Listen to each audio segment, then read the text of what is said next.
On December 7th, 1941, the Japanese attacked Pearl Harbor. On December 8th, the Japanese attacked the British colony of Malaya.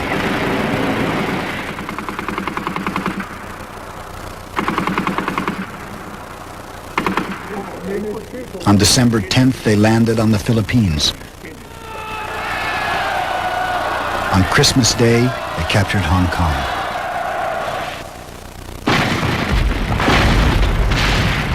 The Japanese armies continued driving south, crushing Western colonial forces in their path.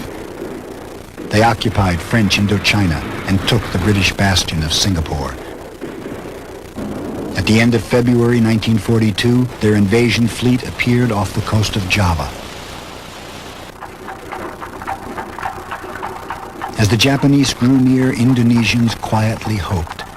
In 90 days, they had seen an Asian country humble the power of England, America, and France. Perhaps the ancient prophecies of deliverance were about to be fulfilled.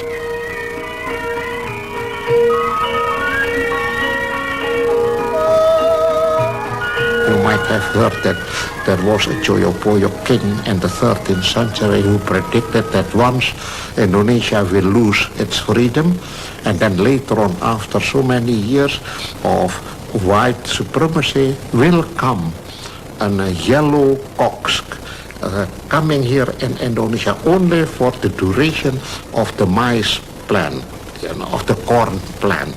And after that, then we will be free. Well, that is the Japanese. So when the Japanese arrived, my mother, is planting a corn plant to see whether it comes true.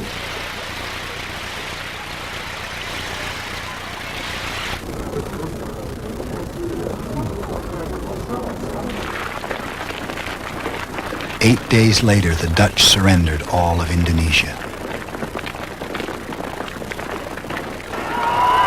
Seeing their masters humiliated, Indonesians rejoiced.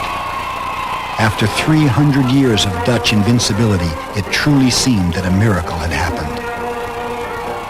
The Indonesians lined up the streets and cheered the Japanese troops who came marching into Jakarta after the defeat of the Dutch army. I was there waving to them, shouting to them, Banzai, very happy, that now the Dutch were gone from Indonesia.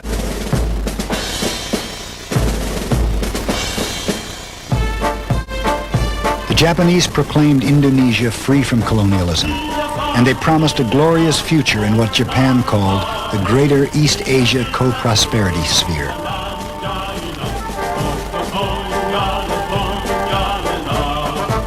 They said it is Asia for the Asians. It's part of the nationalism, yeah? And so Sukarno and other leaders believed at the beginning they come to help us. But you have the same problem after that. After they have been here 1 year maybe or more, then they are colonizers. Indonesians soon found themselves laboring for Japan as they had formerly labored for the Dutch.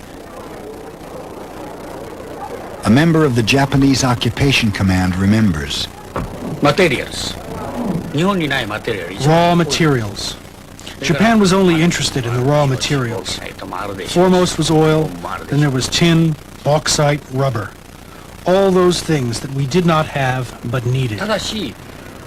Japanese policy was to take advantage of people like Sukarno and to give them some form of leadership.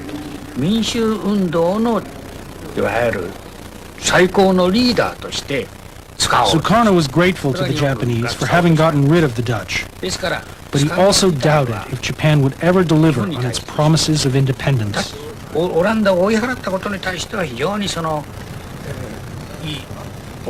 Even with these doubts, he felt he had to get as much as he could from the Japanese.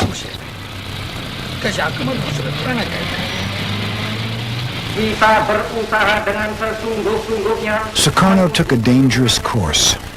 He became a propagandist for the Japanese and tried to use the pulpit Japan gave him to carry on his campaign for Indonesian unity and independence. Kita mendirikan negara Indonesia yang merdeka, bersatu, berdaulat, adil dan makmur, yang tetap menghargai budi jasa Dainipon dan hidup sebagai anggota yang sejati dalam lingkungan keluarga Asia Timur Raya.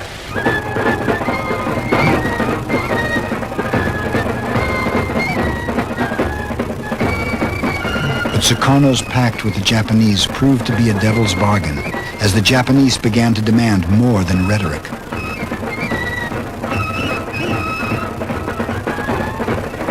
The Japanese needed more manpower. They ordered Sukarno to lure Indonesian men into work battalions. The Japanese called them Romusha. Sukarno told them they were heroes of labor. Kita ini menjadi racun bagi musuh, dan tiap-tiap butir batu yang saudara angkat menjadi peluru bagi musuh yang akan menghancur leburkan musuh itu. Maka saudara-saudara akan bekerja dengan giat. Marilah saudara-saudara kita mulai bekerja. Sekarang kepalkan saudara punya tangan semuanya. Mari kita dengungkan bersama-sama semboyan kita. Tirukan perkataan saya. Hancurkanlah. Musuh kita.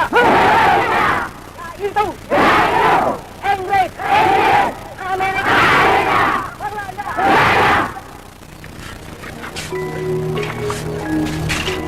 The Romusha were shipped off to forced labor throughout the Japanese Empire, where they died by the thousands.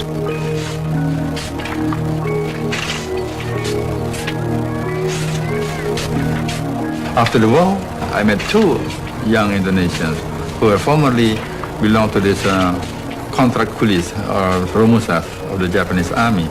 And they looked like some guys who came out from Belsen camp, the Nazi camp in Germany. Because they told us we were like this, we were sick. Everybody who was sick will not be given food by the Japanese, no medicines. Only if you continue to work, then they will give you some medicine and some food. Otherwise, they did not give you anything at all.